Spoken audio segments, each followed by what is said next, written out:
नमस्कार मित्रांनो, कल्पना करा मुसळधार पाऊस सुरू आहे. तुम्ही कॉलेजमधून किंवा ऑफिसमधून घरी चालले आहात. रस्त्यावरती पाणी साचलंय आणि अचानक तुमच्या समोर चालणारी व्यक्ती किंचाळते, एका क्षणात जमिनीवरती कोसळते. तुम्ही मदतीसाठी धावता, पण तुम्हालाही त्या क्षणी विजेचा जबरदस्त झटका बसतो.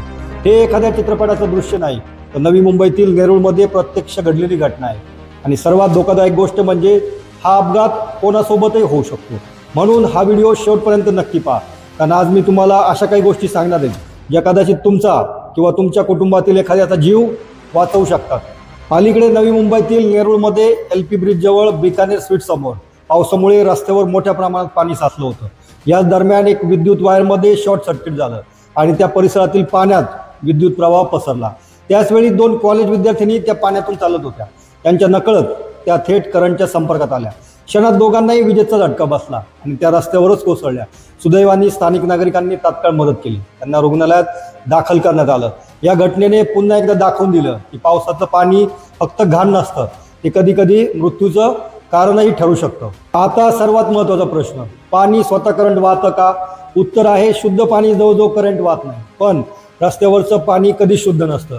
त्यामध्ये माती, मीठ, धातू, रसायने, सांडपाणी असे अनेक विरघळलेले घटक असतात आणि हे सर्व मिळून त्या पाण्याला उत्तम विद्युत वाहक बनवतात. म्हणूनच जर एखादी तुटलेली वायर किंवा इलेक्ट्रिक पोल किंवा खराब केबल त्या पाण्याच्या संपर्कात आली तर संपूर्ण परिसर धोकादायक बनू शकतो. जेव्हा करंट शरीरातून जातो तेव्हा तो फक्त त्वचेला धक्का देत नाही, तो स्नायू, मेंदू, नसा, हृदय आणि श्वसन प्रणाली यांच्यावर थेट परिणाम करतो. काही लोकांना फक्त हलका झटका बसतो, पण काही वेळा हृदयाची गती पूर्णपणे विस्कळीत होते. यालाच कार्डियाक अरिथमिया म्हणतात. काही रुग्णांमध्ये हृदय पूर्णपणे बंदही पडू शकतं. याशिवाय श्वास घेणारे स्नायू आकुंचन पावतात. रुग्णाला श्वास घेणं थांबू शकतं. म्हणून करंट लागल्यावर बाहेरून व्यक्ती ठीक दिसत असली तरी तिच्या शरीरात गंभीर इजा झालेली असू शकते. आता एक प्रश्न, तुमच्या समोर एखादी व्यक्ती पाण्यात पडलेली असेल तर, किंवा तिला करंट लागलेला असेल तर तुम्ही काय कराल? बहुतेक लोक ताबडतोब तिचा हात पकडतात, तिला बाहेर ओढतात. पण हीच सर्वात मोठी चूक आहे. कारण जर त्या पाण्यात अजूनही विद्युत प्रवाह असेल तर मदत करणारी व्यक्ती ही करंटच्या संपर्कात येते आणि अनेक वेळा एकाचा जीव वाचवताना दुसऱ्याचा जीवही धोक्यात येतो. म्हणून सर्वात पहिली गोष्ट, स्वतःची सुरक्षितता. प्रथम वीज पुरवठा बंद झाला आहे का याची खात्री करा.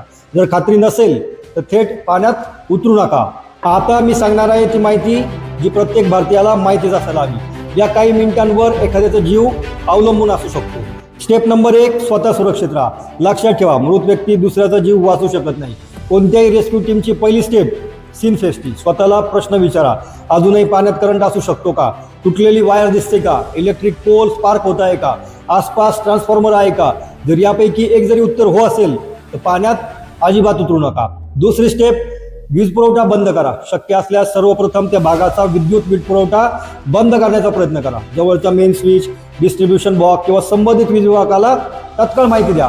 कधीही ओल्या हाताने धातूची वस्तू वापरून वायर हलवण्याचा प्रयत्न करू नका. हे स्वतःच्या जीवाशी खेळण्यासारखं आहे. तिसरी स्टेप, व्यक्तीला कधी हलवायचं हा प्रश्न खूप विचारला जातो. डॉक्टर लगेच बाहेर काढावं का? उत्तर, जर करंट अजूनही सुरू असेल तर नाही. जर वीज बंद झाली आहे, परिसर सुरक्षित आहे, व्यक्तीला सुरक्षित ठिकाणी हलवा. जर हलवणं आवश्यक असेल तर शक्यतो कोरड्या, विजेचा प्रवाह नसणाऱ्या वस्तूंचा वापर करा, पण स्वतःचा जीव धोक्यात घालू नका. चौथं, प्रतिसाद तपासा. व्यक्ती सुरक्षित ठिकाणी आल्यानंतर तिच्या खांद्यावर हलकेच टॅप करा. मोठ्याने विचारा, तुम्ही ऐकू शकता का? जर प्रतिसाद नसेल तर ताबडतोब मदतीसाठी ओरडा. आजूबाजूच्या लोकांना सांगा, कोणी रुग्णवाहिका बोलवा आणि गर्दी दूर करा. स्टेप 5, श्वास तपासा. रुग्णाचा छातीचा भाग हालतोय का? सामान्य श्वास सुरू आहे का? हे जास्तीत जास्त 10 सेकंद तपासा. जर श्वास घेत नसेल किंवा फक्त अधूनमधून गॅस्पिंग होत असेल तर त्याला कार्डियाक अरेस्ट समजून त्वरित CPR करा. 6वी स्टेप, CPR म्हणजे काय? CPR म्हणजे कार्डिओपल्मनरी रिसक्सिटेशन. यामध्ये आपण छातीवर दाब देऊन मेंदू आणि हृदयाकडे रक्तपुरवठा सुरू ठेवण्याचा प्रयत्न करतो. यामुळे रुग्णालयात पोहोचेपर्यंत जगण्याची शक्यता वाढू शकते. छातीच्या मध्यभागी दोन्ही हात ठेवून जोरात आणि वेगाने दाब द्या. साधारणतः प्रति मिनिट 100 ते 120 दाब. प्रौढ व्यक्तींमध्ये सुमारे 5 ते 6 सेंटीमीटर खोलीपर्यंत दाब दिला जातो. जर CPRचे प्रशिक्षण नसेल तरी हँड्स ओनली CPR करणे अनेक वेळा काहीच न करण्यापेक्षा अधिक उपयुक्त ठरू शकतं. 7वी स्टेप, भाजल्याच्या जखमा. करंट लागल्यानंतर शरीरावरती लहान जखम दिसली म्हणून ती किरकोळ आहे असं समजू नका. इलेक्ट्रिक बर्न अनेकदा आतून जास्त गंभीर असते. भाजलेली जागा स्वच्छ थंड पाण्याने काही मिनिटे थंड करा. तेल, टूथपेस्ट, हळद, कॉफी किंवा इत्यादी घरगुती उपाय अजिबात करू नका. स्वच्छ कापडाने झाका आणि त्वरित दवाखान्यामध्ये जा. मित्रांनो, नेरूळमध्ये घडलेली घटना दुर्दैवी होती, पण जर आपण काही साधे नियम पाळले तर अशा अनेक दुर्घटना टाळता येऊ शकतात. पुढील काही मिनिटात मी सांगणार असलेले 10 नियम प्रत्येक पालक, विद्यार्थी आणि नागरिकाने लक्षात ठेवावे. नियम क्रमांक 1, साचलेल्या पाण्यातून चालणं टाळा. पावसाळ्यात रस्त्यावर साचलेलं पाणी निरुपद्रव्य असतं, पण त्याखाली तुटलेली वायर, उघडं केबल, जॉईंट, इलेक्ट्रिक चेंबर किंवा खराब स्ट्रीट लाईटची वायर असू शकते. शक्य असेल तर पाणी टाळून दुसरा मार्ग निवडा.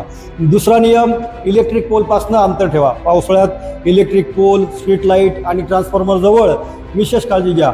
जर स्पार्किंग, आवाज, धूर किंवा जळल्यासारखा वास येत असेल तर त्या भागापासून दूर राहा. ताबडतोब संबंधित वीज विभाग किंवा स्थानिक प्रशासनाला माहिती द्या. तिसरा नियम, मोबाईल वापरत चालू नका. मोबाईलमध्ये गुंतल्यामुळे अनेकांना समोरचा धोका दिसत नाही. पाण्याची खोली, तुटलेली वायर किंवा इशारे सहज दुर्लक्षित होतात. रस्ता ओलांडताना मोबाईल बाजूला ठेवा. चौथा नियम, घरातील विद्युत सुरक्षितता. ओले हात असताना स्विच चालू बंद करू नका, प्लग काढू नका, एक्सटेन्शन बोर्ड ओल्या जमिनीवरती ठेवू नका. घरातही पावसाळ्यात करंट लागण्याच्या घटना घडतात. पाचवा नियम, मुलांवरती विशेष लक्ष ठेवा.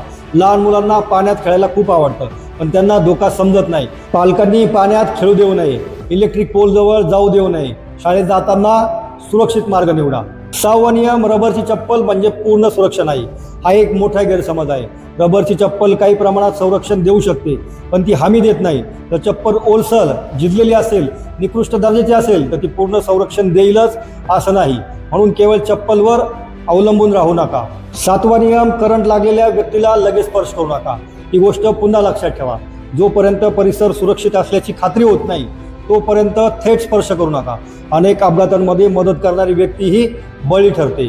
8वा नियम, आपत्कालीन क्रमांक लक्षात ठेवा.